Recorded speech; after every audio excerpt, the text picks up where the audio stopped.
Bien, alors c'est avec un grand plaisir que je fais ce podcast rapide. Je pense que je vais mettre quelques images et surtout je vais vous mettre des liens dans la description de cette vidéo ou de ce podcast. Et je l'ai intitulé La légende urbaine de l'Argentette selon Le Monde. Et c'est incroyable, hein. Donc je vous mets le lien quand même dans la description. Et il y a marqué non, la loi Pompidou-Giscard-Rothschild de 73 n'a pas créé la dette française. C'est une ancienne rumeur sur la dette fictive, etc., etc.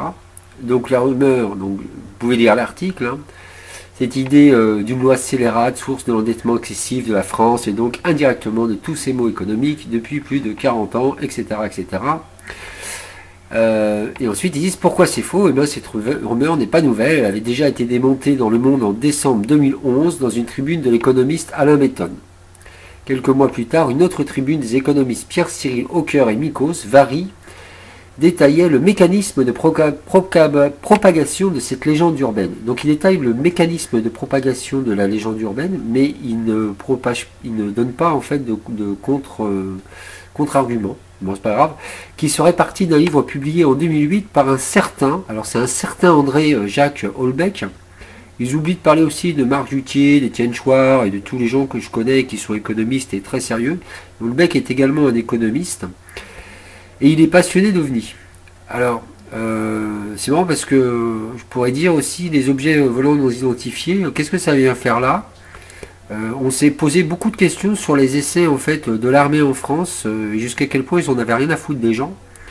Donc peut-être que c'est à ça qu'ils font allusion. Donc non, c'est complètement incroyable. Donc ils s'attaquent à la personne. Quand vous voyez comme ça, commence à s'attaquer à une personne, ça veut dire qu'ils n'ont pas d'argument. Donc une loi de clarification, pas de révolution, ça c'est ce qui suit. La loi de 73 n'a pas bouleversé le système d'organisation. L'article 25 de première ligne, la plupart des critiques se concentrent sur l'article 25 de la loi donc, du 3 janvier 73. Sur quoi le Trésor public ne peut être présentateur de ses propres effets à l'escompte. Or, l'escompte est une forme d'avance des liquidités consentie par les banques de change, etc., etc. Et alors là, il y a quelque chose qui est absolument incroyable. C'est fantastique, toutes les pubs qui me foutent en 10 secondes et qui font qu'on ne sait plus où est-ce qu'on en est. Le Trésor public ne peut être présentateur de ses propres effets, voilà. Le simple rappel d'une règle existante, mais en fait, la règle qui interdit à l'État de s'appuyer sur ses propres créances pour obtenir liquidité existait déjà dans les statuts adoptés en 1936 par la Banque de France, avec une formulation plus alambiquée.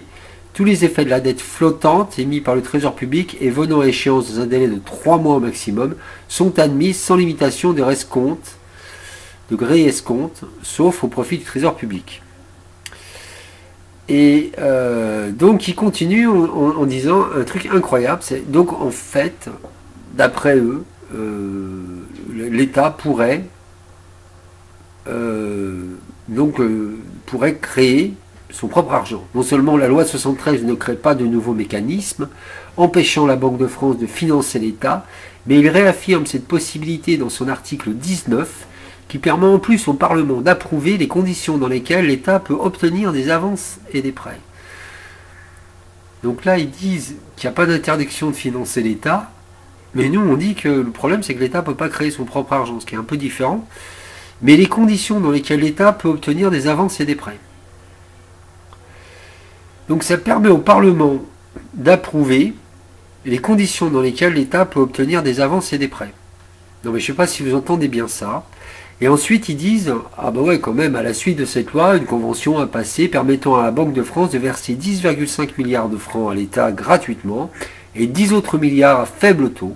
Cette pratique a perduré puisque ce concours non rémunéré s'élevait à 40,3 milliards de francs en 1992 selon le bilan annuel de l'institution.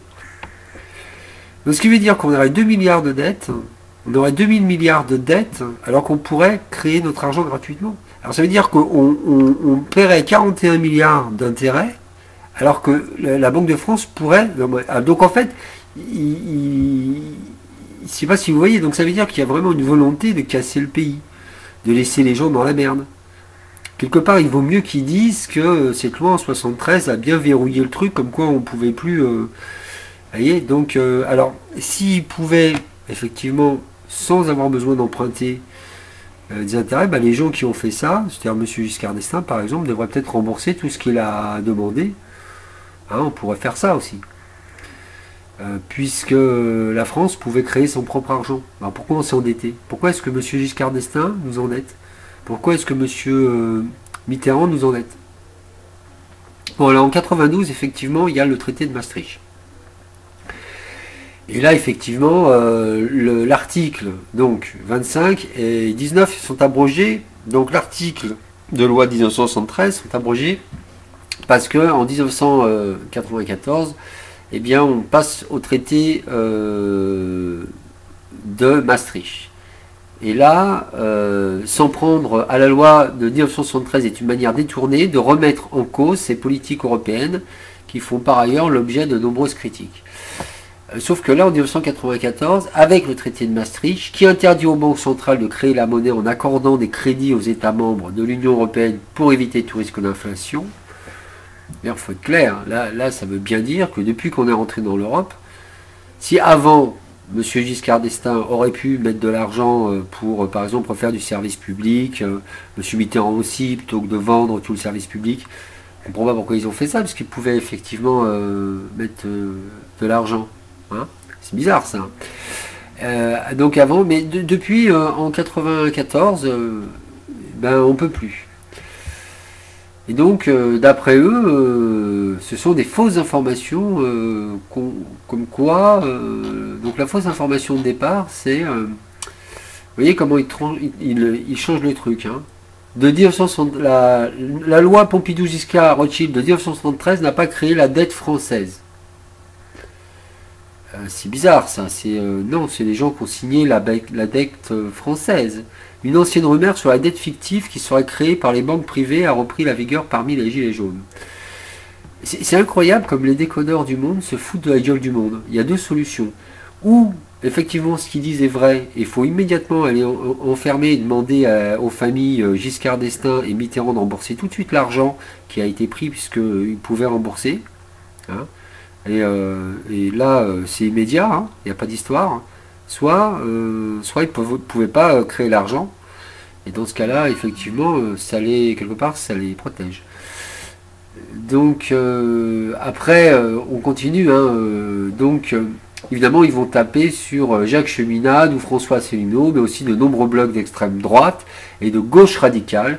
Donc, alors là, vous voyez comment ils font un truc. Donc, soit tu es d'extrême droite, soit tu es de gauche radicale. Elle postule que l'État auparavant empruntait à un taux d'intérêt nul auprès de la Banque de France, ce qui a été interdit par la loi, comme l'explique l'exemple le site réveillez-vous.fr. Alors, la dette publique a été créée artificiellement par la loi CRA dite Pompidou-Rothschild, pondue en 1973, qui interdit à l'État d'emprunter à taux zéro auprès de la Banque de France, ce qui était la norme jusqu'à cette date. Je ne sais pas si vous voyez. Alors, je répète. Il part du principe que ce qui est dit là est faux. Donc en 1973 et jusqu'en 1994, on pouvait emprunter à taux zéro. Et là, la question qu'on pose, c'est pourquoi est-ce que le Trésor public, le gouvernement, ou la personne morale gouvernement, ou la personne morale parlement, hein, inscrite au registre du commerce, je vous rappelle, ont emprunté, c'est-à-dire endetté les Français sans leur consentement, alors qu'ils auraient pu créer de l'argent, ils auraient pu emprunter à taux zéro. Bon, ça c'est juste une question, comme ça.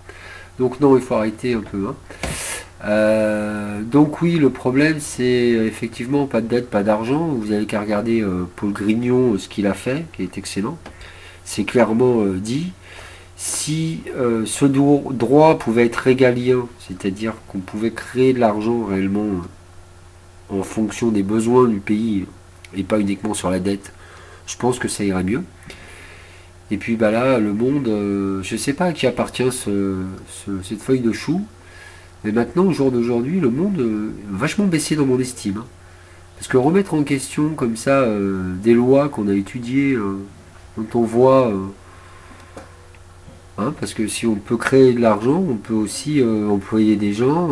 Entre 1973 et 1992, il n'y a plus de problème de chômage, ce genre de choses. Ça se pose plus la question du trou de la sécu. Donc je sais pas.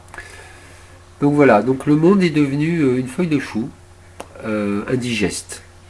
Bien. Bah, on va se dire à bientôt, peut-être.